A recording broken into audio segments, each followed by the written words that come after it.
ونعوذ بالله من شرور أنفسنا ومن سيئات أعمالنا من يهده الله فلا مضل له ومن يضلله فلا هادي له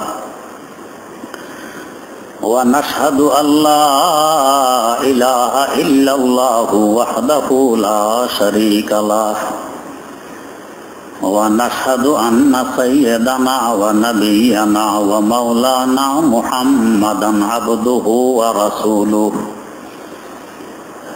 أرسله بالحق بشيرا ونذيرا وداعيا إلى الله بإذنه وسراجا منيرا صلى الله تعالى عليه وعلى آله وأصحابه وسلم تسليما كثيرا كثيرا أما بعد فأعوذ بالله من الشيطان الرجيم بسم الله الرحمن الرحيم ألا بذكر الله تطمئن القلوب وقال تعالى وما خلقت الجن والإنس إلا ليعبدون صدق الله مولانا العظيم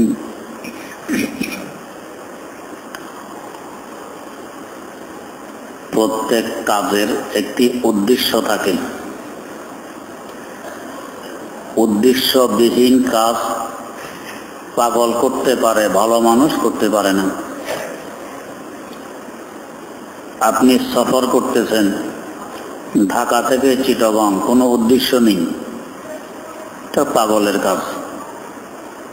যে পাগল নয় তার এই সফরের কোনো না কোনো উদ্দেশ্য থাকবেই। এই হিসাবে একটু বোঝার চেষ্টা করি। আমরাও বর্তমানে একটি সফরে আছি। আমাদের সফর শুরু হয়েছে জান্নাত থেকে। জান্নাত থেকে শুরু হয়ে রূহ জগতে, সেখান থেকে বের হয়ে উদর জগতে, সেখান থেকে বের হয়ে বিশ্ব জগতে,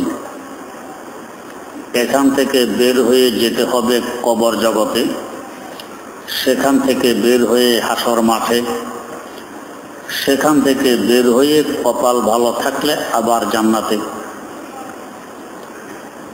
সফর ছোট মোটো নয়, অনেক লম্বা। ছোট উদ্দেশ্যে ছোট সফর হয়, বড় উদ্দেশ্যে বড় সফর হয়। এক লোক আপনাকে 100 টাকা দিবে, কতটা সময় আসলে 100 টাকা পাবে। তার বাড়ির চিটাগাং, 100 টাকা পেতে হলে চিটাগাং যেতে হবে। আপনি মোটেও যাবেন না। কেন? উদ্দেশ্য ছোট, সফর বড়। এই ছোট উদ্দেশ্যের জন্য এত বড় সফর করা এটা যুক্তিসঙ্গত নয়। বড় উদ্দেশ্যের জন্য বড় সফর, ছোট উদ্দেশ্যের জন্য ছোট সফর।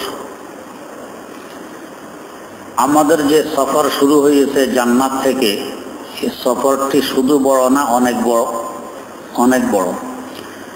কোটি কোটি কোটি কোটি বছরের সফর। মধ্যখানে কয়েকটি স্টেশন পাড়ি দিচ্ছি। পিছনের স্টেশনের তুলনায় সামনের স্টেশন সব বড়, অনেক বড়। হাদিস শরীফে আছে আল্লাহ রাব্বুল আলামিন আমাদের আদি পিতা সাইয়্যিদানা হযরত আদম আলা নবিয়্যিনা ওয়া আলাইহিস সালাতু ওয়াস সালামকে সৃষ্টি করার পর তার কমর মোবারকের ডান হাত রাখলেন। তার হাত আমাদের হাতের ন্যায় নয়, লাইসা কামিসলিহি শাই। ওনার শান অনুপাতে ওনার হাত কত লম্বা, কত বড়, এটা আমরা বুঝবো না। ডান হাত রাখার পর আদম আলাইহিস সালামের কমর মোবারক থেকে তার যত সন্তান সন্ততি জান্নাতি হবে সব বেরিয়ে আসে। এরপর তার কোমর মোবারকে আল্লাহ পাক বাম হাত রাখলেন। বাম হাত রাখার পর তার যত সন্তান সন্ততি জাহান্নামী হবে এরা সব বেরিয়ে আসছে। এই যে সকল সন্তান সন্ততি চাই জান্নাতি হোক চাই জাহান্নামী হোক বেরিয়ে আসছে, এদের সংখ্যা তো এখনো আমরা জানি না। একসাথেই তো এখন বর্তমান বিশ্বে আদম সন্তানদের সংখ্যা 700 কোটির মতো। আর আদম আলাইহিস সালাম থেকে নিয়ে কিয়ামত পর্যন্ত সকল সন্তান সন্ততির সংখ্যা কত হবে? তখন এরা ছিল একেবারে পিপিলিকার ডিমের এত ছোট ছোট ছোট ছোট মানুষ। করাচি আরব সাগরের পাড়ে একটি জায়গা আছে, মানুষ সেখানে ঘুরতে যায়। তো সেখানে একটি লম্বা ঘর আছে, ঘরের গেটে লেখা আছে এহা হাসনা মানা হয়, এখানে হাসা নিষেধ। কিন্তু ঘরে ঢুকলে শুধু হাসির বাজার, হাসি ছাড়া কেউ নেই, অথচ গেটে লেখা এখানে হাসা নিষেধ। কেন হাসে? প্রথম ঢুকলে দেখবেন যে একটি আয়না, আয়নাতে আপনাকে আপনার সাথী সঙ্গীদেরকে দেখা যায়। আপনি এখন যত লম্বা অন্তত 50 গুণ বেশি লম্বা দেখা যায়। তো আপনাকে এত লম্বা দেখলে অটোমেটিক হাসি আসবে। আপনার নলা লম্বা, উরু লম্বা, পেট লম্বা, সিনা লম্বা, চেহারা লম্বা, সব লম্বা। এরপরে আরেকটু সামনে গেলে আরেকটি আয়না, সেখানে দেখা যায় আপনি 4 আঙ্গুল এত খাটো। তা আপনার চেহারা খাটো, হাত খাটো, পা খাটো, উরু খাটো, নলা খাটো, সব খাটো, তো হাসি আসে। আর একটু সামনে আরেক আয়না, সেখানে দেখা যায় আপনি এমন মোটার মোটা, এটা দেখলো হাসি আসে। এইভাবে এক এক জায়গায় এক এক সুরত। কিন্তু আপনি তো এই যে ছোট দেখায়, তো আদম আলাইহিস সালামের কোমর মোবারক থেকে যখন আমরা বেরিয়ে আসছিলাম তখন ছিলাম পিপিলিকার ন্যায় ছোট আকারে, এই আকৃতি এটাই, আকারে ছোট। ওখান থেকে আসলাম মায়ের পেটে। মায়ের পেটে কি পিপিলিকার ডিমের ন্যায় ছিলাম না আরো বড় ছিলাম? আরো বড় ছিলাম। মায়ের পেট থেকে এখন আসলাম আকাশের পেটে। আমাদের চতুর্দিক দিয়ে ফুটবলের ন্যায় আকাশ আমাদেরকে বেষ্টনী দিয়ে যাচ্ছে, আমরা সব আকাশের পেটের ভিতরে। এখন আমরা আরো বড়, জগৎটাও মায়ের পেটের তুলনায় আরো বড়।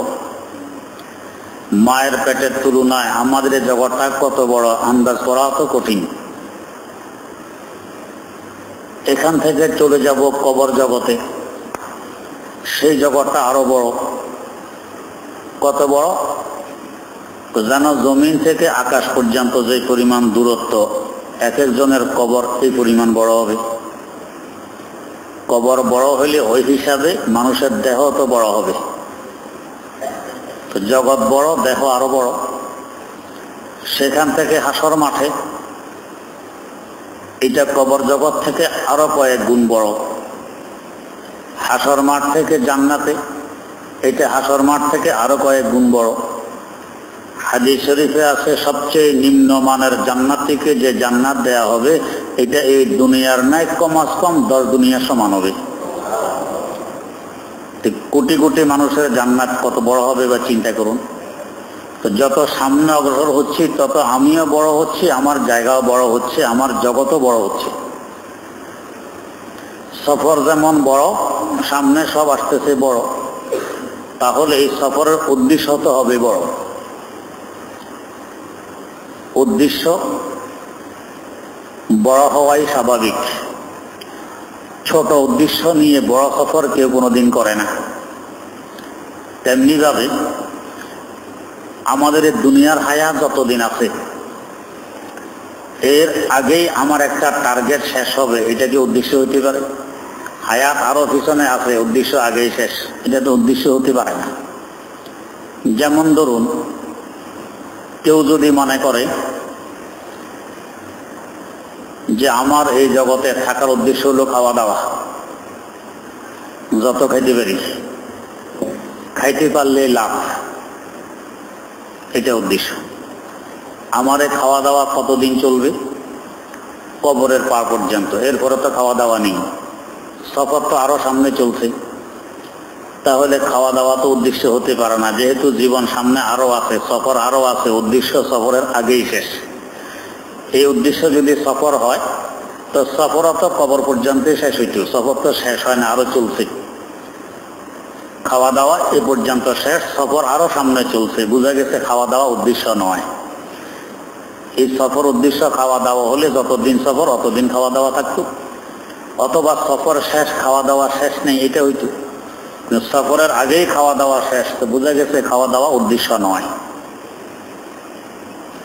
খাওয়া দাওয়া যদি উদ্দেশ্য হইতো তো কুকুর বিড়ালও খাওয়া দাওয়া করে, আমরাও করি, তো ওদের আর আমাদের কি বেশ কম? তো বোঝা গেছে খাওয়া দাওয়া আমাদের উদ্দেশ্য নয়, ওদের হতে পারে, আমাদের উদ্দেশ্য খাওয়া দাওয়া হতে পারে না। তাই দেখা গেছে বাস্তব যেটা উদ্দেশ্য, ওই উদ্দেশ্যে যারা সফলতা অর্জন করতে পারছেন, এদের খাওয়া দাওয়া কমতে কমতে একসময় নাই হয়ে গেছে, তারপরও এরা তাদের সফরে আপন অবস্থায় বহাল আছে, কোনো দুর্বলতা আসে না। হযরত রাসূল আকরাম সাল্লাল্লাহু আলাইহি ওয়াসাল্লামের ইতিহাস আপনাদের জানা আছে। 3 দিন চুলায় আগুন জ্বলতো না, খাওয়া দাওয়া নেই। এই যে খাওয়া দাওয়া নেই, বিছানায় পড়ে গেছিলেন, মোটেও যাননি। এই অবস্থায় খন্দকের যুদ্ধে পরীক্ষা খনন করছেন, খাওয়া দাওয়া নেই, 3 দিন যাবৎ পেটে পাথর বাঁধা, এই অবস্থায় পরীক্ষা খনন করতেছেন, পাথর কেটে কেটে পরীক্ষা খনন করতেছেন। শক্তি কি পরিমাণ! প্রশ্ন, তাহলে খাইলেন কেন? খাইছেন আমাদের মতো দুর্বল উম্মতদেরকে খাওয়া দাওয়ার তরিকা শেখানোর জন্য, নিয়ম শেখানোর জন্য। না হলে আমরা কি করে বুঝবো কিভাবে খাইতে হয়, কি খাইতে হয়? তাই তো দারুল উলুম দেওবন্দের প্রতিষ্ঠাতা হুজ্জাতুল ইসলাম আল্লামা কাসেম নানুতুবি রাহিমাহুল্লাহ ইন্তেকালের কয়েক বছর আগে একদিন বলছেন যে কাসেম শুধু নবীর সুন্নত আদায়ের লক্ষ্যে খায়, যদি সুন্নত না হইতো কাসেমের খাওয়ার কোনো প্রয়োজন নেই, কাসেম এমনি ইনশাআল্লাহ চলাফেরা করতে পারে, খাইতেও খুব কম। শাইখুল হাদিস আল্লামা জাকারিয়া রহমতুল্লাহ আলাইহি রাত দিন 24 ঘন্টায় এক বেলা খাইতেন, জোহরের পরে রুটি খাইতেন, আর সকালে 1 কাপ চা, এটাই নাস্তা, সাথে আর কিছু নেই, রাত্রে খানা নেই। হযরত নিজে আবৃত্তির মধ্যে লিখতেছেন যে মাঝে মধ্যে রাত্রে দেখতাম কেমন কেমন লাগে, এমন লাগে কেন, পরে দেখি যে দুপুরে খানা তো খাইনি, বলে রয়ে গেছে। লেখালেখি করতেন, কিতাব লিখতেন, এদিকেই ব্যস্ত, খাওয়া রয়ে গেছে, খানা খাইতে মনে নেই। বস যেহেতু অক্ত এখন নেই, দুপুরের খাবার রাত্রে আর খাইতেন না, সকালে আবার 1 কাপ চা, আগামীকাল দুপুরে আবার খানা। ওনারা তো আপন শক্তি নিয়ে চলাফেরাই করছেন, দুর্বল হইয়া বিছানায় তো পড়েননি। তো বোঝা গেছে খাওয়া দাওয়া উদ্দেশ্য নয়, খাওয়া দাওয়া উদ্দেশ্য হইলে আমার সফর যে পর্যন্ত খাওয়া দাওয়া চলতে এ পর্যন্ত, খাওয়া দাওয়া তো আগে শেষ হয়। কেউ হয়তো মনে করতে পারে ইজ্জত আমার উদ্দেশ্য সফরের। ইজ্জত যদি উদ্দেশ্য হয় তো অনেক সময় দেখা যায় মানুষ ইজ্জত দেয় না। আমি চাই আমাকে ইজ্জত দেখ, সম্মান করুক, কিন্তু দেয় না, বুঝতেও পারে না। হ্যাঁ, যদি এই উদ্দেশ্য অর্জনের লক্ষ্যে ডান্ডা হাতে নেন যে আমার ইজ্জত করতে হবে, না হয় ডান্ডা, হে আরো বড় ডান্ডা হাতে নিবি, তুমি আমার ইজ্জত করো।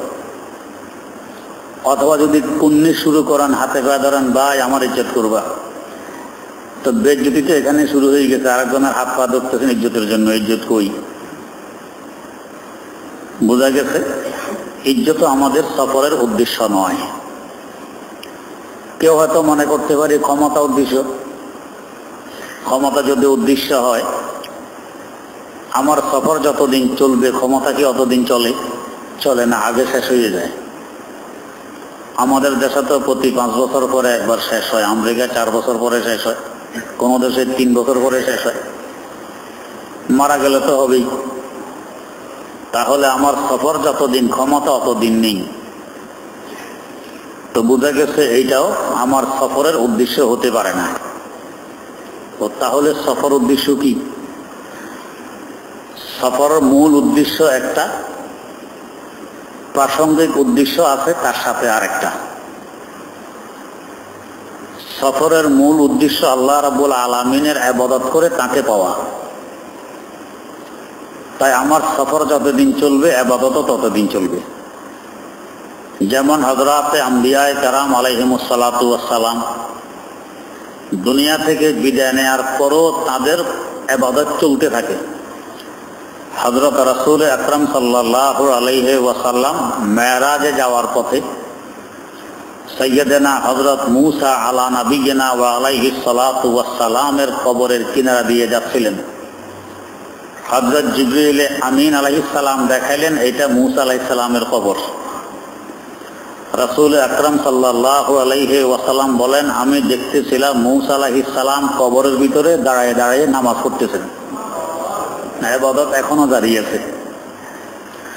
আরেক হাদিসে আছে রাসূল আকরাম সাল্লাল্লাহু আলাইহি ওয়াসাল্লাম বলতেছেন, আরাফাত দিন, হজের দিন, আমি দেখতেছি মূসা আলাইহিস সালাম লব্বাইক আল্লাহুম্মা লব্বাইক বলতে বলতে আরাফার দিকে আসতেছেন। আরেক হাদিসে আছে একদিন হুজুর সাল্লাল্লাহু আলাইহি ওয়াসাল্লাম মাকাফে, যেখানে তওয়াফ করা হয়, দেখতেছেন একজন মানুষ তওয়াফ করতেছেন, চেহারা যেন গোলাপ ফুলের মতো ঝলমল ঝলমল করছে, এত পরিপাটি তরু তাজা, মনে হয় যেন এখন হাম্মাম থেকে গোসল করে তওয়াফ শুরু করছেন। হুজুর হযরত জিবরিল আমিন আলাইহিস সালামকে জিজ্ঞেস করলেন, এই লোকটি কে তওয়াফ করতেছে? জিবরিল আমিন আলাইহিস সালাম বললেন, ইনি হযরতে ঈসা আলাইহিস সালাম তওয়াফ করতেছেন। তো তাহলে দুনিয়া থেকে বিদায় নেওয়ার পরও তাদের ইবাদত সরাসরি চলতেছে। আমরা বিদায় নেওয়ার পরে আমাদের ইবাদত একই সাথে চলবে। হাদিস শরীফে আছে, কবর দেওয়ার পর যখন মুনকার নাকির প্রশ্ন করতে আসবেন, এসে জিজ্ঞেস করবেন, মার রব্বুকা, তোমার পালনকর্তা কে? তখন এই নব আগত এই মাইয়েত কবরে থাকার লোকটি দেখবে সূর্য অস্ত যাওয়ার সময় গনিয়ে গেছে, সূর্যের সুরতে মেসালি। তো বলবেন যে, আরে তোমরা কোত্থেকে আসছো আমার সময় নষ্ট করতে, একটু থামো, আসর ওয়াক্ত যায়, দেরি করলে কাজা হবে, আমি নামাজটা পড়েই নেই, এরপরে কি বলবা, এরপরে বলবা। একটা রাস্তা বলবে, আরে পালনকর্তা কে এটা জানার জন্য আসছি, হে তো পালনকর্তার ইবাদতেই মগ্ন এখনো। আরেকজন বলে, তারপর আমাদের তো ডিউটি জিজ্ঞেস করাই লাগবে, করে নি। তো তার মানে ইনি নামাজের জন্য প্রস্তুতি নিতেছেন, যে আসরের নামাজের সময় শেষ হতে চলছে, আমি নামাজটা পড়ে নিই। এইভাবে ইবাদত চলতেছে। আরেক ইবাদত চলে, হাদিস শরীফে আছে, মানুষ মারা যাওয়ার পরেও তার তিনটি ইবাদত চলতে থাকে। একটি ইবাদত হলো সাদাকায়ে জারিয়া, মাদ্রাসায় দান করে গেছেন, তালেবুল ইলমকে দান করে গেছেন, মসজিদে দান করে গেছেন। এক সময় হয়তো এই মসজিদ বিরান হবে, মাদ্রাসা বিরান হবে, কিন্তু আপনার দানের সব বন্ধ হবে না। কারণ মাদ্রাসা থেকে যারা পড়ে গেছে ওরা তো বিরান হয়নি। একজনের 10 জন ছাত্র, 10 জনের 100 জন ছাত্র, 100 জনের 1000 ছাত্র, 1000 1 লাখ ছাত্র, এভাবে তো বাড়তেই আছে, সবও বাড়তেছে, চলতেছে। এই ইবাদত চলতে আছে কবর পর্যন্ত। এমন এলেম অর্জন করে গেছেন যে এলেম দ্বারা আপনি উপকৃত হয়েছিলেন, অন্য মানুষ উপকৃত হয়েছে। এই এলেমের সওয়াবও বন্ধ নেই, কবরও চলতে থাকবে। এমন নেক সন্তান রেখে গেছেন যে নেক সন্তান আপনার জন্য দোয়া করে, এই সওয়াবও কবর জগতেও চলতে থাকবে। তাহলে আপনার আমার ইবাদতও বন্ধ হয়নি। তেমনি ভাবে হাদিস শরীফে আছে, কবর জিয়ারত করার নিয়ম কি? কবরের পশ্চিম পাশে দাঁড়াবে, যেদিকে মাইয়েতের চেহারা থাকে সেদিকে এমন ভাবে দাঁড়াবে যাতে তার চেহারা তোমার চেহারার সামনে। এক রাওয়াতে আছে, ওনারা তোমাকে দেখতেছেন, তোমার কথাবার্তা শুনতেছেন, তোমার এই সওয়াবগুলো তারা পাচ্ছেন, এবং তারা তোমার উপর খুশি হয়ে তোমার জন্য দোয়াও করছেন। তাহলে আপনি দোয়া করতেছেন ওদের জন্য, ওরা দোয়া করতেছে আপনার জন্য। ইবাদত আপনারা চলতেছে, ওদেরও চলতেছে, দোয়া করা তো ইবাদত।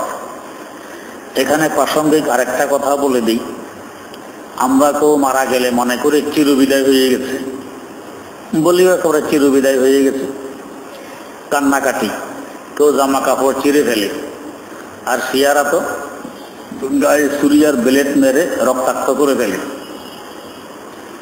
এটা আখিরাতের বিশ্বাস পরিপন্থী কাজ। কারণ আমার আব্বা কিংবা আম্মা গেছেন কবরে, আমিও তো 2-4 দিন পরে আসতেছি, আর এখনো তো যোগাযোগ আছে, আমি তাদের জন্য দোয়া করতেছি, এরা আমার জন্য করতেছে, আমার দোয়ার ফল ওরা পায়, ওদের দোয়ার ফল আমি পাই।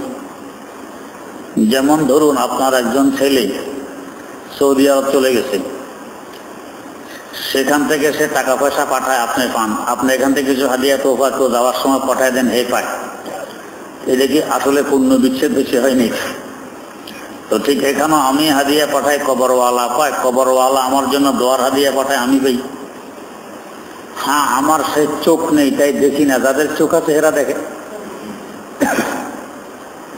হযরত আব্দুল কাদের জিলানী রহমতুল্লাহ আলাইহি ইন্তেকাল করছেন। তার প্রসিদ্ধতম খলিফা খাজা কুতুবউদ্দিন কাকি রহমতুল্লাহ আলাইহি, নিজামউদ্দিন আউলিয়া রহমতুল্লাহ আলাইহির দাদা পীর। তো খাজা কুতুবউদ্দিন কাকি নিজের পীরের মাজার জিয়ারত করতে আসেন বারবার। তো একদিন মনে মনে ধারণা যে আমি যে আসি জিয়ারত করতে, আমার পীর দেখে কিনা, জানে কিনা। একদিন কবরের পাশে দাঁড়াইয়া সে জিয়ারত করতেছেন, আওয়াজ আসতেছে কবরের দিক থেকে, কতু আই বতনগার মানায়াম বাজা। ও কুতুবউদ্দিন, তুমি তোমার দেহ নিয়ে আমার কাছে আসো, আর আমি আমার জান নিয়ে তোমার কাছে যাই। তার মানে তুমি যে আসো এটা আমি জানি, আমার খোঁজ আছে। তো ওনার সে কান আছে, শুনতেছেন, আমাদের সে কান না, এটা আমরা শুনি না। তাহলে কথাও চলে, সাক্ষাৎও চলে, এটা কিসের বিদায় হইল? এই জন্য তো ইসলাম বলে কেউ মারা গেলে পড়ো ইন্না লিল্লাহি, নিঃসন্দেহে আমরা আল্লাহর জন্য। যে মারা গেল হেও আল্লাহর, আমি যে মারা যায় নাই আমিও আল্লাহর। ওয়া ইন্না ইলাইহি রাজিউন, তিনিও আল্লাহর কাছে ফিরে গেছেন, আমিও আল্লাহর কাছে ফিরে যাব। সেখানে গেলে তো এর সাথে আমার সাক্ষাৎ হবে। তো যখন সাক্ষাৎ হবে, বেশি দিন বাকি নেই, তাহলে এত কান্নাকাটি, একবারে জামা শিখতে হবে, সুরিয়ার ব্লেড মেরে দেহ রক্তাক্ত করতে হবে, এটা তো আখিরাত বিশ্বাসের পরিপন্থী কারবার। তো যাই হোক, তো বলতেছিলাম ইবাদত আমাদেরটাও দাঁড়িয়ে আছে। হযরতে আম্বিয়ায়ে কেরাম আলাইহিমুস সালাতু ওয়াস সালামের তো আছেই, তাহলে ইবাদত বন্ধ হয়নি। দুনিয়াতেও আছে ইবাদত, কবর জগতেও আছে। এরপরে জান্নাতে যখন যাব, সেখানে কিন্তু ইবাদত ফরজ ওয়াজিব থাকবে না। এখন যেরকম ফরজ আছে, ওয়াজিব আছে, সুন্নতে মুআক্কাদা আছে, সুন্নতে জায়েদা আছে, সেখানে এগুলো কিছু নেই। কেউ করলে বাধাও থাকবে না। হাদিস শরীফে আছে জান্নাতীদের অন্তরে আল্লাহর জিকিরের ইলহাম হবে, অটোমেটিক নিঃশ্বাসে নিঃশ্বাসে জিকির বেরোবে। এখনো আমাদের মাশায়েখরা, বিশেষ করে চিশতিয়া তরিকার শায়েখরা, পাক আনফাসের একটা সবক দেন, শ্বাস টানতে আল্লাহ থাকতে হু। তার মানে প্রত্যেক শ্বাসে আমার আল্লাহই চলবে। রাত দিনে কারো কারো হিসাবে 1,00,000